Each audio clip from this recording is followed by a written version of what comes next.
Thank you, and welcome to Caliper's first webinar of the year, 5 Steps to Building Teams that Deliver. My name is Patrick Sweeney. I'm the Executive Vice President of Caliper. Today I'm thrilled to share with you insights and compelling stories from various experts on team building. I'd also like to mention that all registrants will receive an email with links to slides and a recording of today's presentation.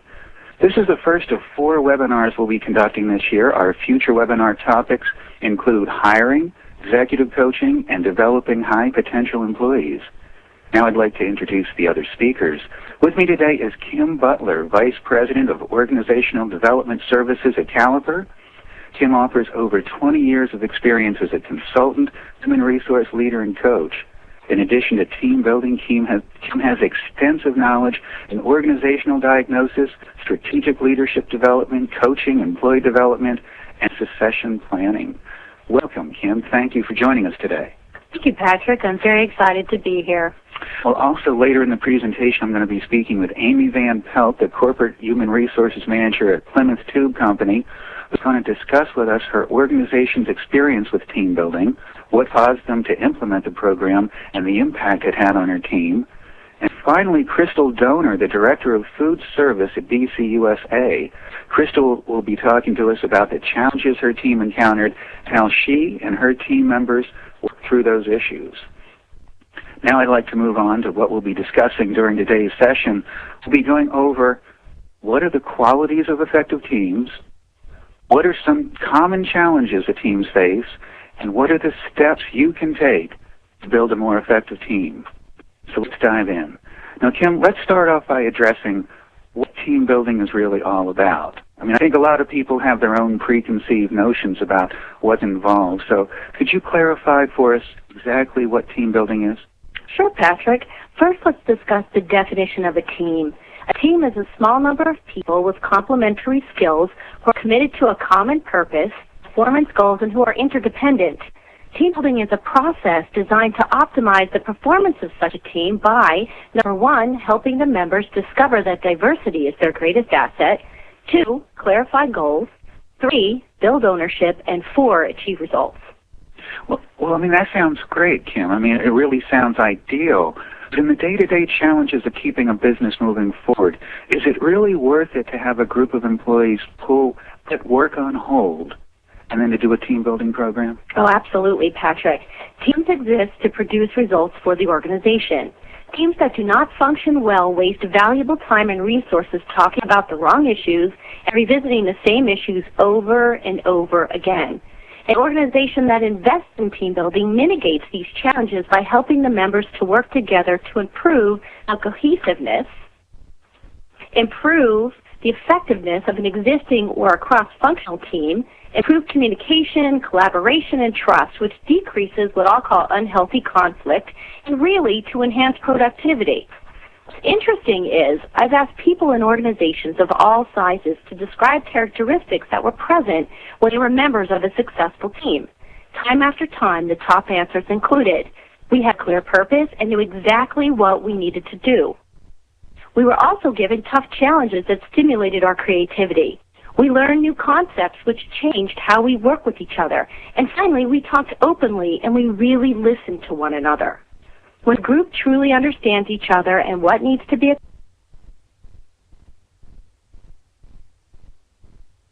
accomplished, success can be achieved much quicker.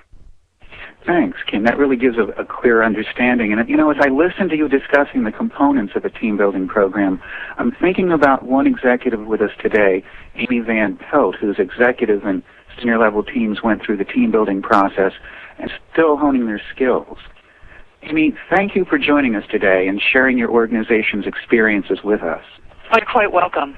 Now, take us back just a little bit. You are part of the 4th generation of Plymouth Tube Company. Yes, a family ownership of Plymouth Tube Company. The company was started in 1924 by my grandfather and great-grandfather. And how many people are employed now by Plymouth Tube? We've been growing recently, and we have close to 980 employees. We have a total now of 10 manufacturing facilities plus the corporate office. We are a very decentralized company. Each of our facilities is a profit center, and they pretty much manage their own little business. Very interesting. You're looking to change. That's not done very easily. I imagine there's a lot of thought that has to go into it with the notion that there's such a strong history and tradition and family ties. Mm-hmm. And I would say not so much very recently, but in the late 90s and early part of the 2000s, there was a lot of change going on. My father stepped down as CEO in 1996, and as Van, my brother, we've called him Van since he was born, took over, there was a lot of change in upper management levels. Mm-hmm. Long-term managers who were possibly of a different school or who were not changing with the times, who weren't keeping up with newer expectations and increased expectations, had to be replaced with younger people and people more with higher levels of expectation and performance. And we weren't always really good at finding the right people the first time round. So I would say that it took us until, with change in the presidency, it took us probably 6 or 7 years before we had the right team in place. Tell us, what made your company decide to incorporate team building? I think it was a recognition that we needed to refresh and improve our skills around developing people and putting people together in the right teams to be most successful. I've done this several times. Eileen Krantz actually is the consultant who's been here working with our people to help them start out by understanding themselves better, increase the level of self-awareness through the Caliper profile, mm-hmm. and then using that then to better assess their people and putting together a strong team so that they can achieve their performance goals at their location. And what kind of teams? Are we talking about an executive leadership team, or are we talking about teams in different departments? We're talking about executive leadership teams sort of at the corporate level, and then also management teams at each of our facilities. That's interesting. Because a lot of times from what I've seen, Amy, they know how to relate to their boss, and if they're overseeing other people, they might know how to relate to them, okay. But that parallel thing, and working on a team with somebody where the lines of authority are more equal, that's where teams, when it's not clear about people's roles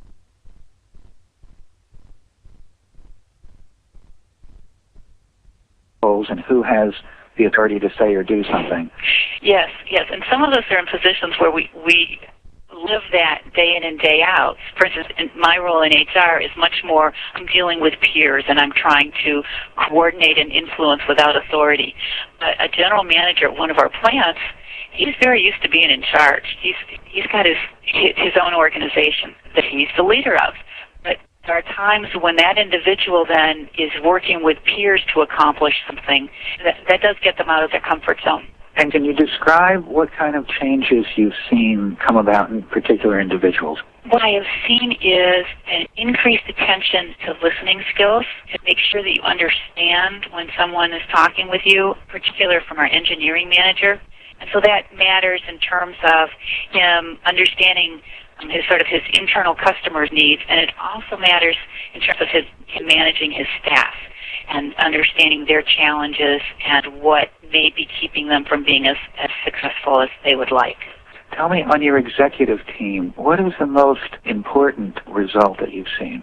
On the executive team, I think that it has helped us hold ourselves and hold the whole team accountable for a higher level of performance.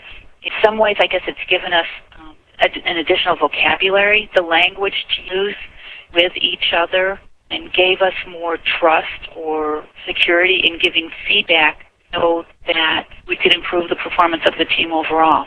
A lot was learned in terms of trust, in terms of who they were as individuals. Is there anything else you'd like your executive team to work on?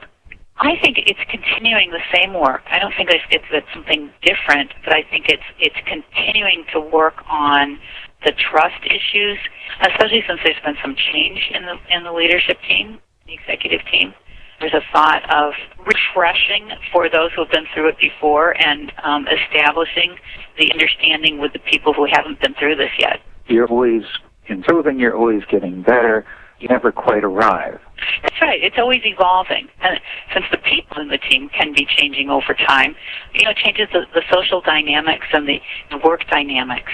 It's learning to appreciate how the new individual fits in and what they bring to this party. Can you share with us how that happens? There's a new individual on the leadership team, and he comes in with different expectation about how meetings are run and about what's most important for our success, I guess, as a new VP of Sales and Marketing. He is a very naturally talented salesperson who I've noticed sort of wants to sell you on lots of different things from time to time. But he also listens very well, and that's a skill that isn't necessarily as strong in our leadership team. So he's been listening to discussions and giving feedback around what he hears that can surprise people. They think they're not used to being heard so well. That's very interesting. And as you're saying that, Amy, it's also what I find fascinating is that some groups have a lot of people on them who have a lot of what Caliper calls ego drive or a need to persuade others. Yes. And so that becomes very much the dynamic of how decisions are made. Would that characterize your group? That would certainly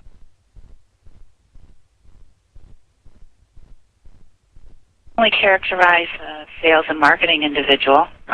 But there's another member of the team who's in the finance area, and he doesn't have so much of a need to persuade and convince others. His ego drive is probably not as strong, and he'll just sort of lay out the facts and assume that you're going to get it. And so the dynamic between those two individuals becomes very, very interesting and very complicated, particularly for the group. Yes, and I'd have to say it didn't start out terribly well, but also rather wary of each other. As they've gotten to know each other better and had more time to get to know each other as individuals rather than around the business, that they're slowly gaining trust. But I think it would be very helpful for the sales and marketing guy who is new to the company to have the experience of going through the Caliper training and working on the team building skills.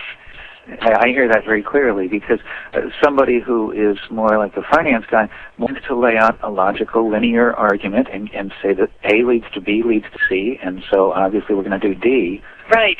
And the persuasive guy is bouncing around like inside of a pinball machine, making all these connections, assuming everybody's following, and bump, and that's why we're at E. Right, Patrick. I think you said that really well. And then he doesn't understand why no one else got to E with him. Or maybe they all did, and the finance guy is wondering, like, hold on. Yes. What happened to logic here and linear thinking? It went out the window. Apparently it did. And it's great the way you share, Amy. It is a continual and ongoing and evolving process. Absolutely, absolutely. And even a team that may function very well together, faced with a new challenge or possibly a crisis in the business, they're going to be themselves. They're going to revert to their natural style. So the more that they have had trust-building experiences with each other prior to that, I think the better off they'll be able to manage through the crisis. You've come back to that again, and that's a really good and a very important point, Amy, because a lot of times people will say, like, they're in a tight situation or whatever, and they might act a certain way that they feel a need to apologize for or whatever. They'll say, geez, I am so sorry for the way I acted. I just really wasn't being myself. And the truth of the matter is they probably were being more of themselves than they care to admit. Yes, that's an unnerving thought, I think, for folks. They don't want to think that that's who they naturally are. But at times, it's really worthwhile looking at deeply at yourself and your strengths and so on, and recognizing the things that you are able to do naturally and the things that you are able to do, but it's work for you. It's not something that comes easily. I'm also thinking, as you're saying this, that what's particularly good in terms of going through this as a team is that, as you said, when the times get tough, if a competitor comes on and sort of like, makes it much more difficult, or the economy knocks your legs out from under you, during those times, you've got to act really fast and make tough and difficult decisions. But the tighter that group is, the better they're going to work and understand each other and be able to move beyond just their own personal conflicts to a resolution that is much more vital and important for the organization as a whole. Mm-hmm. Absolutely. And so regularly working on these issues is almost like strength training so that you'll be ready for the big competition. That's a great way of putting it. You've been terrific. You've been so open and candid, and I really thank you immensely. Oh,